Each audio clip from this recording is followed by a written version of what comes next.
하나님과의 행복한 사귐을 갖는 것, 이것은 기독교 신앙만의 특별함이자 가장 큰 행복이다라고 말할 수 있습니다.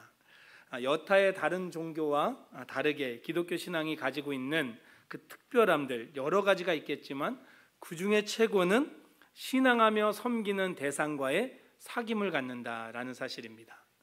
어떤 종교도 신이라고 여기는 대상에 대해서 절대적인 복종과 섬김을 다하는 것은 사실 큰 차이가 없습니다. 그런데 우리 기독교는 하나님 아버지를 섬기고 예배함을 통해서 그걸로 끝나는 게 아니라 하나님과 사귐을 갖는다는 거예요. 그래서 하나님을 닮아간다라는 것이 가장 큰 특징이고 특권입니다. 이럴 수 있는 이유가 뭐냐면 우리 하나님은 죽은 신이 아니라 그냥 우상이 아니라 살아계신 하나님이시고 지금도 우리의 삶에 역사하는 분이시기 때문임을 우리가 믿음으로 고백할 수 있기를 바랍니다.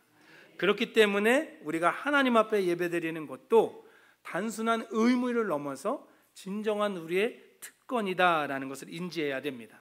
그 특권 속에서 하나님 앞에 예배하고 하나님의 임재를 경험하고 하나님을 만나서 깊은 사귐을 가질 때 우리의 예배가 진짜 하나님이 기뻐하시는 예배가 될 줄 믿습니다.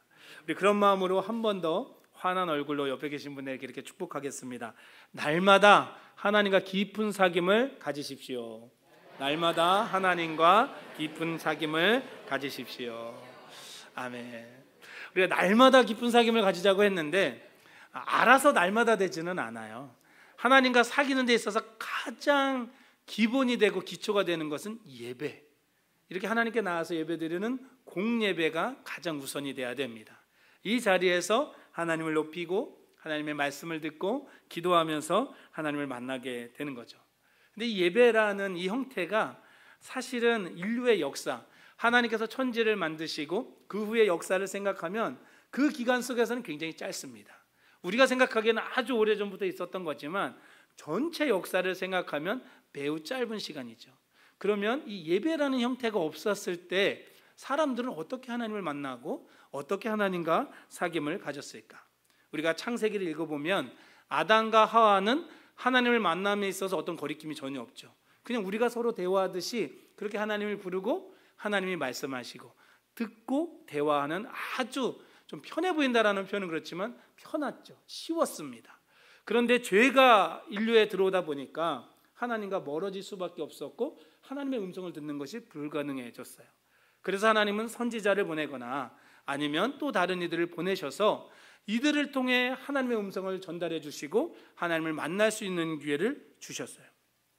근데 이렇게 하다 보니까 사람들이 하나님을 두려워하는 마음을 생기긴 하지만 하나님과 가까워지지는 못하는 거예요. 하나님과 쉽게 사귐의 자리를 갖지 못하는 거죠. 하나님이 원하시는 것은 거기까지인데 거기 도달하지 못하는 거예요. 그러다 보니까 하나님께서 아예 방법을 정해 주셨는데 이렇게 나에게 나와라, 이렇게 나를 섬겨라, 이렇게 나를 만나라 라고 알려주신 그 일목요연하게 정리된 게 한 단어로 말하면 바로 율법입니다. 우리는 이미 성경을 많이 읽고 또 성경을 공부하다 보니까 율법에 대한 좋은 이미지보다는 나쁜 이미지를 갖고 있는 분들이 많은데 사실 율법은 결코 나쁜 게 아닙니다. 갈라디아서 3장 24절을 보면 이같이 율법이 우리를 그리스도께로 인도하는 초등교사가 되어 우리로 하여금 믿음으로 말미암아 의롭다함을 얻게 하려 함이라. 아멘. 그러니까 율법은요 우리를 하나님께로 이끄는 거예요. 초등교사, 마치 어린아이에게 아무것도 모르는 아이에게 하나하나 알려주면서 이렇게 하나님을 만나야 된다, 이렇게 주님 앞에 나가야 된다라고 알려주는 그것이 바로 율법인 것이에요. 율법 자체, 그 자체가 중요한 건 아니에요. 하지만 그 율법이 진짜 중요한 이유는 뭐냐면 율법을 통해서 누구를 만나요? 하나님을 만나게 돼요. 그게 율법의 목적이고 쓰임새입니다. 이번에 추석을 지나면서 여러분 고향을 찾고 또 이 아들 딸들이 찾아오고 손주 만나고 행복한 시간을 보내셨을 거예요. 우리가 추석 있기 전에 연초엔 뭐가 있죠? 설이 있죠. 네, 설이 있습니다. 한 아들이 어머니에게 설에 용돈만 드리는 게 아니라 좋은 선물을 해드리고 싶어서 뭐가 좋을까 하다 이제 우리 어머니도 이제 좀 신문물을 접하면서 사시면 좋겠다 싶어서 비싼 타블렛 PC를 사다 드린 거예요. 200만 원이 넘는 좋은 걸로 최고로 사다 드리면서 엄마 여기에 전부 다 있어. 엄마가 좋아하는 드라마도 있고 여기 엄마 좋아하는 트로트도 있고 이런 얘기를 다 해준 거예요. 여기에 다 있으니까 이걸 잘 활용해 가지고 엄마 또 다음에 볼 때까지 행복하게 사세요. 이런 선물 준 거예요. 그리고 이제 시간이 지났잖아요. 자 이제 추석이 됐어요. 집에 내려갔어요. 그 아이패드, 그 태블릿이 어떻게 쓰임받고 있었을까요? 냄비 받침이 되어 있는 거예요. 너무나 충격적이죠. 엄마 이게 돈이 얼마인데 이렇게 써? 엄마 여기 이거 어떻게 하면 좋아? 이러면서 말을 했더니 이 어머니가 뭐라고 하는 거야? 야, 네가 처음에 알려줄 때는 모두 나오고 하는데 시간 되니까 켜지지도 않고 이거 어떤 영 쓸데없는데 야 거기다 냄비 올리니까 딱 좋더라. 야 거기에 딱 쓰기 좋더라. 이러면서 냄비 받침으로 쓰고 있는 거죠. 그럼 이 모습을 보면서 우리가 이렇게 헛웃음이 나오는 건 뭐예요? 용도가 그게 아니거든요. 이 아이패드와 이 타블렛이 냄비 받침으로 쓸 게 아니라 그거는 대충 갖다가 뭐 책 갖다 해도 되고 아니면 사실 책도 그런 용도는 아니죠. 냄비 받침으로 쓰는 걸 갖다 쓰면 되는데 이걸 갖다 그렇게 쓰고 있으니까 너무 답답하고 화가 날 수밖에 없는 거죠. 엄마는 다시는 안 사줄 거야. 이런 생각이 들 수밖에 없는 거죠. 율법을 하나님을 만나는 용도로 사용하는 게 아니라 엉뚱하게 써버리기 시작하면 아무 의미가 없어지는 거예요. 그렇다 보니까 우리는 너무 배운 게 많아서 율법을 잘못 썼다 이러니까 그냥 나쁘게만 생각하는데 말씀드린 대로 율법은 나쁜 게 결코 아니에요. 그리고 성경에 있는 율법만이 아니라 우리 성경을 읽어서 알기만 장로들의 전통이라는 것도 나오는데 그 전통들도 그냥 막 생겨난 게 아니라 율법이 있는데 그 율법이 너무나 큰 덩어리만 있으니까 구체적으로 어떻게 써야 될지 모르는 거예요. 그래서 그것을 자세히 사용할 수 있도록 풀어줬다라고 보면 틀리지 않습니다. 우리는 아마 여기 계신 분들 중에 많은 분들이 모태신앙자들이 많을 거예요. 그래서 아주 어릴 때부터 교회를 다닌 분들이 계셔서 교회에서 예배하는 게 너무 익숙한 분들이 대부분이지만 정말 처음 교회에 오신 분들도 있거든요. 다 자라가지고 그런 분들은 하나하나가 다 어렵습니다. 제가 새가족 성경 공부를 진행하면서 교회 생활하면서 이제 교회 벌써 한 2, 3주 나오셨는데 뭐가 가장 어려우세요? 라고 여쭤보면 우리가 생각하기에는 막 용어들 있잖아요. 하나님, 성령님, 예배 이런 단어들 자체가 참 어렵고 분위기 자체가 어렵다라는 생각이 들겠지만 맞아요. 그것도 어려워요. 근데 진짜 어려운 건 뭐냐면 이분들이 뭘 어떻게 해야 될지 모르겠대요. 들어오면 앞에 가서 앉아야 될지 중간에 앉아야 될지 끝에 앉아야 될지 그리고 어딜 피작을 했는데 어딘지도 모르겠고 자기는 성경도 없고 헌금 시간에 헌금을 하는데 다들 알아서 봉투에다 이고 다 내는데 이거 나는 내야 되는지 말아야 되는지 얼마를 내야 되는지 하나하나가 다 어려운 거예요. 정말 교회를 들어오고서부터 나갈 때까지 모든 게 어색하고 어찌할 바를 몰라 하는 거죠. 그때 각 교회마다 어떤 사람들이 있어요? 새가족 담당하는 분들이 있잖아요. 그분들이 옆에 앉아서 하나하나 가르쳐주면서 이렇게 하면 됩니다. 이렇게 하면 됩니다. 라고 알려주고 그들이 이제 교회에 적응할 수 있게 되는 건데 이 장로들의 전통도 사실 그렇게 시작되는 거예요. 다른 어떤 게 아니라 어떻게 하나님 앞에 율법을 지켜야 될지 모르니까 하나하나 알려줬던 거예요. 하나하나 알려줬던 거죠. 근데 문제는 뭐예요? 그 하나하나 알려줬던 것들이 너무나 커져버려서 사람을 얽매기 시작했다는 거예요. 비본질적이라고 할 수 있는 것들이 본질을 잡아먹기 시작하는 거예요. 살려내기 위한 것들을 위해 만든 것들이 오히려 죽이고 있는 일들이 생겨나는 거예요. 지금은 그런 분들 거의 없고 그때도 그렇고 지금도 그렇고 교회마다 다르긴 하지만 제가 고등학교 때 대학생 때 교회를 가면 이렇게 낮예배 시간에 슬리퍼 같은 걸 신고 가면은 진짜 많이 혼났습니다. 목사님한테 혼나기 전에 이미 안내하는 분들이 내쫓아요. 이렇게 하고 오지 말라고, 이렇게 신고 교회 들어오지 말라고. 그럼 내쫓습니다. 실제로 다 그런 건 아니에요. 그것도 이해하는 분들도 있지만 많은 경우 옷을 너무 짧은 반바지를 입고 온다든가 이러고 예배 드리는 거 아니라고 내쫓습니다. 그러면 이분들이 굉장히 상처를 받고 돌아가게 되는 거예요. 우리같이 먼저 믿었던 사람들에게는 괜찮아요. 얼마든지 이해할 수 있습니다. 그런데 처음 교회를 온 사람들에게는 그것 자체가 너무 교회 문턱을 높여버리는 거예요. 이것만이 아니에요. 헌금도 똑같습니다. 헌금을 할 때 10,000원을 할 수도 있고 5,000원을 할 수도 있고 500원을 할 수도 있습니다. 근데 그런 사람들에게 가서 당신 말이야, 제일 싼 커피 마셔도 저 메가에서 마셔도 2,000원인데 어떻게 하나님 앞에 1,000원, 500원 할 수 있냐 말이야. 이거는 안 된다고, 있을 수 없다고. 실제로 제가 만난 목사님 중에는 이 강대상에서 10,000원 이하 헌금하려면 하지 말라고, 그 헌금도 아니라고, 하나님 받지도 않는다고 이렇게 소리 지르는 분도 실제로 계셨어요. 그래서 제가 찾아가서 목사님 이건 아닌 것 같습니다. 그렇게 말씀하시면 상처받는 사람이 너무 많습니다. 그랬다 된통 혼나고만 나왔어요.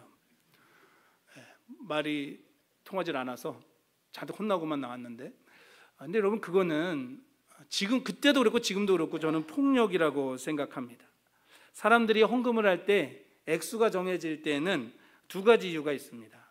보통은 여러 가지가 있겠지만 두 가지로 압축이 되는데, 첫 번째는 뭐냐면 그 사람의 현재 재정의 상황인 거예요. 진짜 드리고 싶어도 여러분 1,000원밖에 없으면 1,000원 드리는 것도 쉽지 않은 거죠. 그런데 통장에 1억이 있어요. 1억이 있는데도 1,000원을 드리면 그럴 수도 있는 거예요. 왜요? 돈은 1억이 있을지 몰라도 내가 하나님 앞에 헌신하고 싶은 마음, 하나님을 사랑하는 마음의 크기가 그만큼이면 그만큼 드려도 되는 거예요. 그걸 가지고 뭐라 그럴 게 절대 아닌 거죠.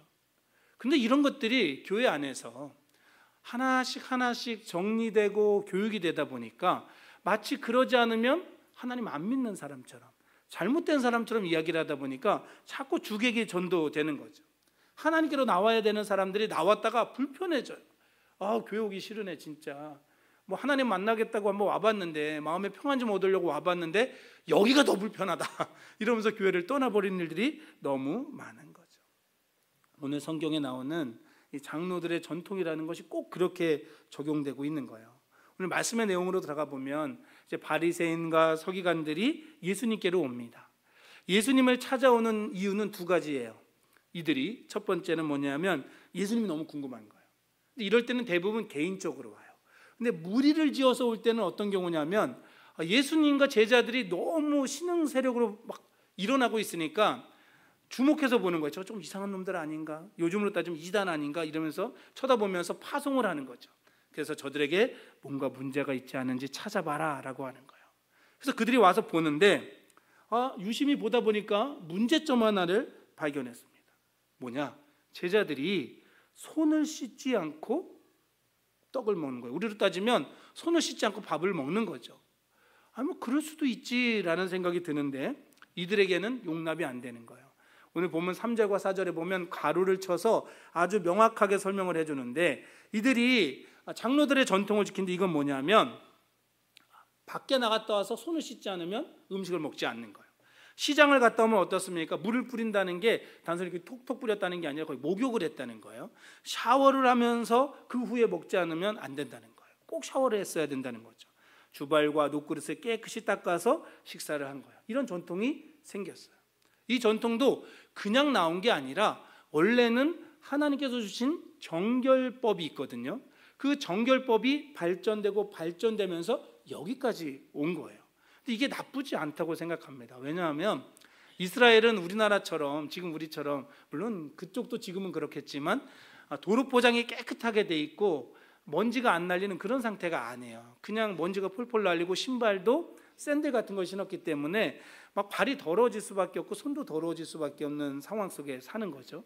그러니까 이들이 갔다 오면 손을 씻고 음식을 먹는 건 건강상 아주 좋은 거예요. 귀찮아서 그렇지 샤워까지 하고 먹으면 얼마나 좋겠습니까? 그러니까 이들에게 아주 큰 도움이 되는 법이다라고 말할 수 있어요. 그런데 문제는 뭐냐 하면 이게 너무 큰 법이 되어서 아무리 배고픈 사람도 손 씻기 전에는 이걸 먹으면 안 되는 거죠. 그리고 그것을 지키지 않으면 너는 하나님을 믿지 않는 사람이구나. 너는 하나님의 전통을 따르지 않는 사람이구나. 물론 그게 장로들의 전통이라고 말했지만 하나님이 주신 걸 지키지 않는구나 라고 이야기하는 거죠. 그리고 더 큰 건 뭐냐면 이들이, 예수님과 제자들이 기존의 질서를 파괴하는 사람들처럼 대우를 받게 된다는 거예요. 아주 틀리진 않아요. 왜냐하면 예수님은 좀 더 혁신적이고 새로운 이야기들을 계속하다 보니까 안 그래도 눈의 가시였는데 딱 걸렸다. 너네 왜 이걸 안 지키냐? 너네 이제 사람들 모으지 마, 복음 전하지 마, 이렇게 되는 거예요. 우리 지금으로 말하면 복음 전하지 마라고 엄포를 내리는 것과 똑같은 상황이 되는 거예요. 너네는 하나님을 제대로 믿는 사람이 아니라는 거죠. 근데 예수님의 생각은 완전 달랐습니다. 우리 오늘 본문 8절과 9절 한번 같이 읽어보실까요? 8절과 9절 말씀. 예수님은 그렇게 엄포를 놓는 이들 향해서 이렇게 이야기하십니다. 함께 읽겠습니다. 시작.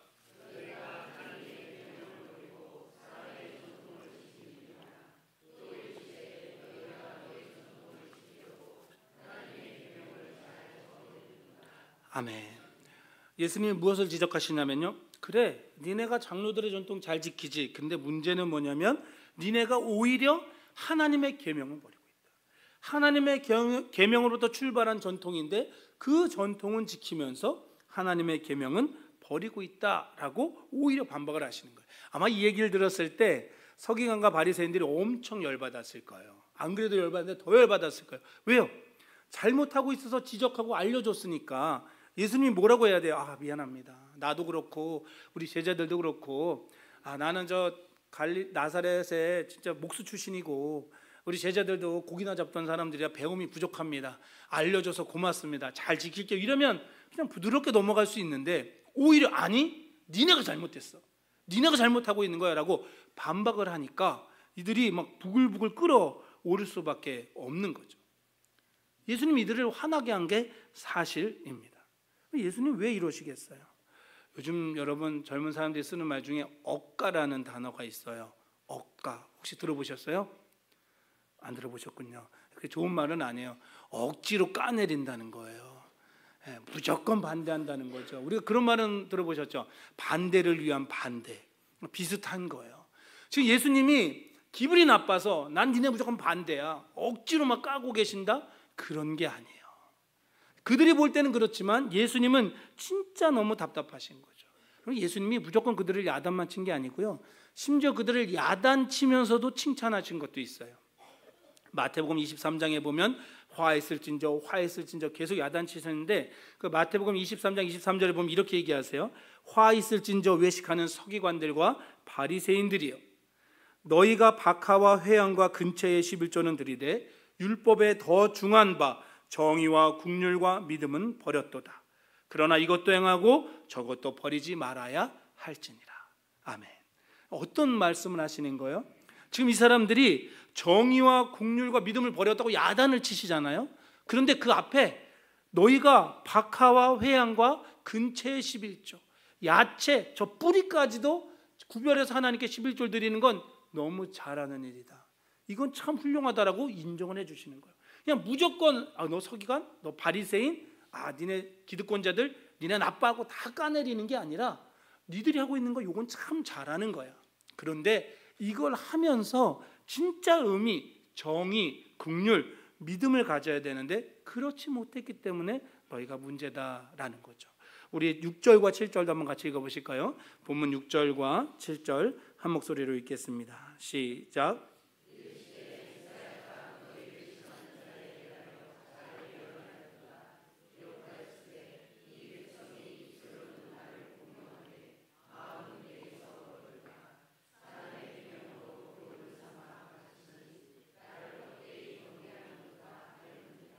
아멘. 이 말씀이 진짜 무서운 말씀입니다. 입술로는 나를 공경한다, 나를 경배한다라고 얘기해요. 우리가 지금 하나님 앞에 그렇게 하고 있는 거예요. 입술로 찬양하고 이 자리에 나와서 경배하고 있습니다. 행위로만 보면 저들과 우리가 다를 게 하나도 없는 거예요. 똑같은 거예요. 그런데 문제는 뭐냐면, 이들의 문제는 뭐냐면 겉모습은 그런데 그 속은 하나님을 사랑해요, 사랑하지 않아요? 사랑하지 않는다는 거예요. 하나님을 공경하지 않는다는 거예요. 하나님을 진정으로 예배하고자 하는 마음들이 그들 안에 없다라는 거죠. 이들은 가르치는 사람들이거든요, 심지어. 근데 예배 드리게 하는 것 같지만 하나님이 받으시지 않는 예배를 드리게 만드는 거예요.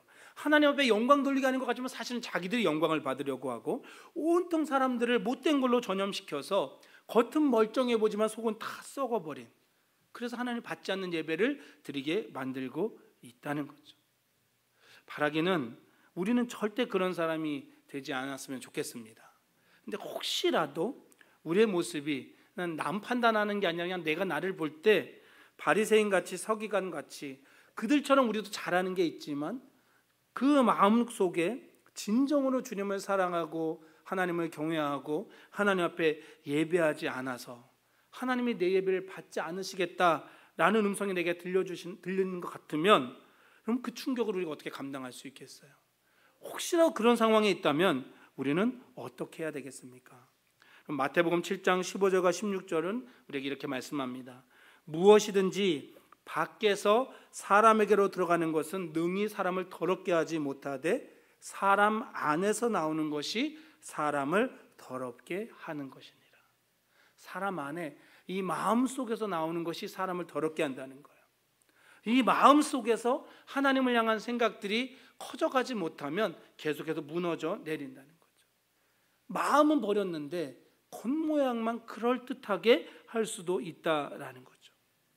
오죽하면 하나님은 잠언 4장 23절에서 우리에게 이렇게 말씀하시는 거죠. 모든 지킬 만한 것 중에 더욱 내 마음을 지키라. 그럼 그 뒤에가 더 놀라운 거예요. 생명의 근원이 이에서 남이니라. 마음을 지키면 생명의 근원이 이에서 난다라는 거예요. 하나님 계속 말씀하시는 거예요. 성경을 통해서 여러 가지 상황 속에서 너의 중심이 어디 있느냐, 네 마음이 어디 있느냐, 나를 향하고 있느냐, 이것을 묻고 있는 거죠. 그럼 여러분의 마음이 언제나 하나님을 향해 있기를 축복합니다. 여러분들의 마음이 다른 어떤 것들, 주님이 아닌 다른 것들로 인해서 침범당하고 못된 생각들로 인해 어지럽혀지는 것이 아닌 오직 하나님을 향한 마음, 그 사랑으로 충만하기를 축복합니다. 하지만 계속해서 공격이 들어오고 내 마음이 막 흔들리고 있어요. 이걸 지켜내야 되는데 그럼 과연 어떻게 지켜낼 수 있을까? 우리 말씀 한 구절 찾아서 읽어보도록 하겠습니다. 빌립보서 4장 6절과 7절의 말씀입니다. 빌립보서 4장 6절과 7절의 말씀을 우리가 함께 찾아서 읽어보도록 하겠습니다. 어떻게 우리의 마음과 생각을 지킬 것인지 우리 함께 6절과 7절 한 목소리로 같이 읽겠습니다. 시작. 아무것도 염려하지 말고 다만 모든 일에 기도와 간구로 너희 구할 것을 감사함으로 하나님께 아뢰라. 그리하면 모든 지각에 뛰어난 하나님의 평강이 그리스도 예수 안에서 너희 마음과 생각을 지키시리라. 아멘. 우리의 마음과 생각을 지키시는 분은 누구신 거예요? 하나님이신 거예요. 우리가 지키려고 해도 지켜지지 않는 거예요. 집을 지키는 건 쉬워요. 문 꽉 걸어 잠그면 되죠. 막 바리케이트 치면 되겠죠. 근데 이 마음을 어떻게 할 거냐는 거예요. 우리의 힘으로 지킬 수 없기 때문에 하나님이 지키시기 때문에 우리가 해야 되는 건 하나인 거예요. 염려하지 않고 모든 일에 기도와 간구로 하나님께 구하는 겁니다. 결국엔 정답은 기도네요. 네, 맞아요. 정답은 기도입니다. 내가 하나님 앞에 나아가는 것, 기도한다는 그 자체가 하나님 앞에 머무는 것이고 주님 앞에 말하는 것이고 주님의 음성을 듣는 것이기 때문에 그 기도를 통해서 우리의 마음과 생각이 지켜질 줄 믿습니다. 그 마음과 생각을 지키기 시작할 때 우리가 진짜 예배를 하나님께 올려드리게 되고 그 예배 가운데 하나님 우리를 만나주시며 우리의 믿는 사람의 특권인 하나님과의 행복한 사귐을 이루게 될 줄 믿습니다. 이제 말씀을 맺겠습니다. 사랑하는 성도 여러분, 하나님은 처음부터 우리의 마음을 원하셨습니다. 우리의 중심을 원하셨습니다. 예배와 찬양, 구제와 헌신, 육체로 행하는 모든 것들, 이것이 틀렸다라는 것이 아니라 이 모든 것들이 우리 마음의 표현이어야 한다는 사실입니다. 이스라엘에게 율법을 주시고 계명을 주심으로 인해 하나님께 나아오는 길을 주님께서 알려주셨다면 우리에게는 화목제물 대신 예수님을 통해서 하나님께 나올 수 있게 해주셨고 예수님을 통해서 하나님과 영원한 사귐을 갖게 하여 주셨습니다. 그래서 우리는 예수 그리스도의 보혈을 의지하여 예수님의 이름으로 하나님께 나아가 주님을 높여야 하겠습니다. 이 땅을 살아가는 동안 믿음의 사람이 누릴 특권, 그리고 주님 다시 오실 그날의 영원한 천국에서 누릴 특권, 그것은 언제나 하나님과의 사귐입니다. 말씀을 통해서, 자연을 통해서, 사람을 통해서, 모든 방법을 통해서 하나님을 만나시기 바랍니다. 하나님을 경험하시기 바랍니다. 하나님을 느끼시기 바랍니다. 그때 우리의 예배가 진짜 예배가 되고 하나님과의 행복한 시간이 펼쳐질 줄 믿습니다. 하나님의 영원한 행복한 사귐으로 초대하시는 그 음성을 듣고 응답하며 주님과